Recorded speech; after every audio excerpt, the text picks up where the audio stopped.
this is part 3 of uncovering the truth behind the sprinkle sprinkle advice. Now, if you're in my country, Kenya, and many other African countries, you've noticed that many women over the age of 65 are still working. In fact, they are not just still working, they have just recently re-entered the money-making scene. And do you know why that is? It is because they have been put out by their husbands. Their husbands have gone for younger things, and they now have to fend for themselves and their children, if they still have children that depend on them. Many of them have even been left with nothing.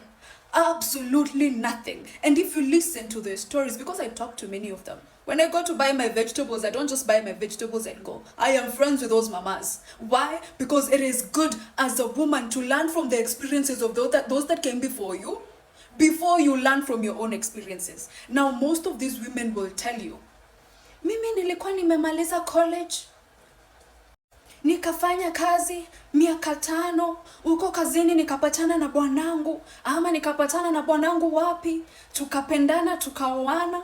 After mtoto wa kwanza, he told me to take a break from work so I can raise a child. And you know that these women were taught that, again, it is masculine to work.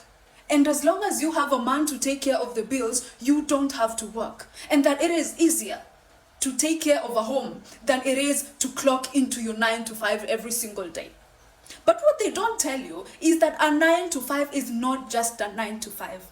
A 9 to 5 goes onto your resume, even though you did not study for it. Many people will tell you here, oh, if you don't have a degree, no. Even skills go onto your resume. And that resume is like, I don't even know what to call it, but that resume is your saving grace. Because even if you lose this job, you can take that resume to another job and show them that I did this for these people and I can do this for you. Once you remove yourself from your 9 to 5 and you go raise your family for 10 years, for 15 years, for 20 years, when you come back into the money-making scene, people have developed their skills even further. The people you're competing against are people who have education and those years of experience to back it up.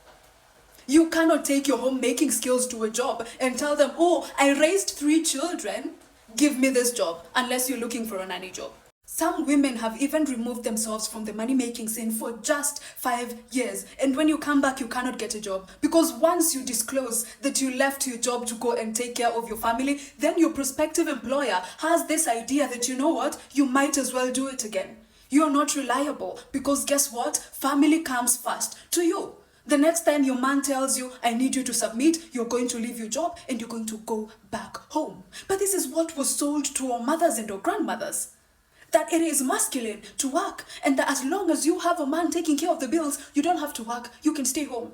And so what did they do? They removed themselves from the money-making scene to go and stay at home and raise children and raise their man children.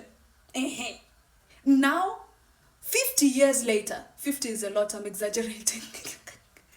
10 years later, 20 years later, familiarity has brought contempt in your home.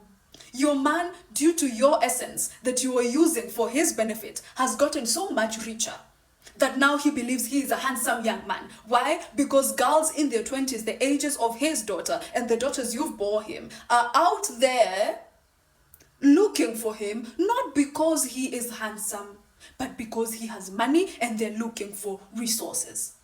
But this to men is all the same as long as the girls want me, because he has got money to share. And instead of sharing that money with you, the woman who has been there building his family, sharing your essence with him this entire time, what does he do? He goes out there to share it with young little things.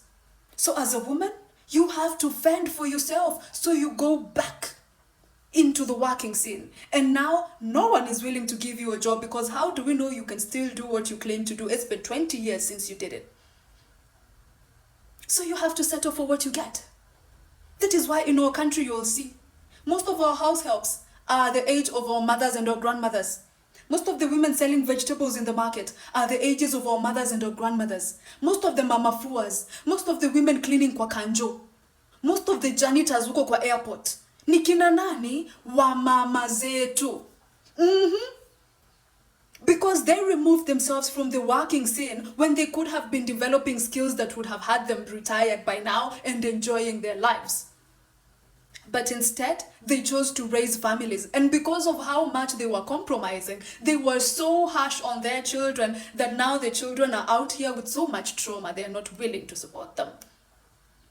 There's a lady that asked, how long do you think it is going to take with this sprinkle advice before employers stop employing women altogether? How long do you think it's going to take? Because I promise you, it won't be long. Once you have decided that you're going to get a degree and you're going to go to work and you're even comfortably saying that I just got my degree for sure. I'm looking for a high-value man to keep me. So you get your degree for sure, you apply for jobs, you get a job for sure. And once you've been working there for 3 years, and a man comes along and tells you, oh, I want to keep you, you remove yourself from the working scene, you go. Now your employer has to find someone else. Good for him. Another lady comes in, listens to the sprinkle advice, works for 2 months, leaves because a man has promised to keep her.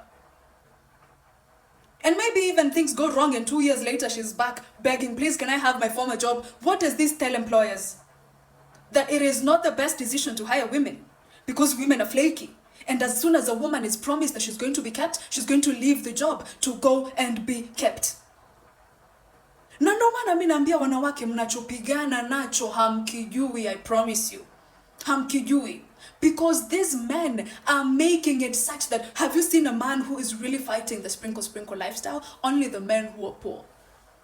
But most men who are middle class and upper class, they will not fight the soft life, sprinkle life, because they know it is to their benefit. You are actively removing yourself from the money-making scene so they can shine there, because right now, so many women are shining above men in the money-making scene.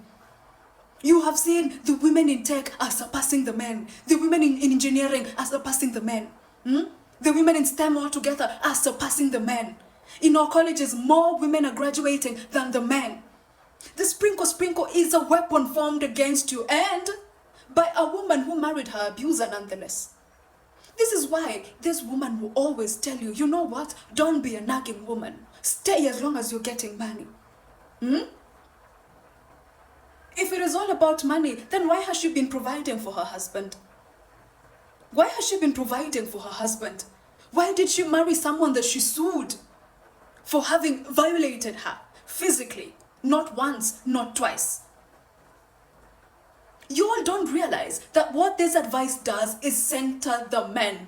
And in fact, this is not modern advice. This is the advice they gave to our grandmothers. This is the advice they gave to our mothers. As soon as women started being able to go to school, women were shamed for it, and it was called masculine.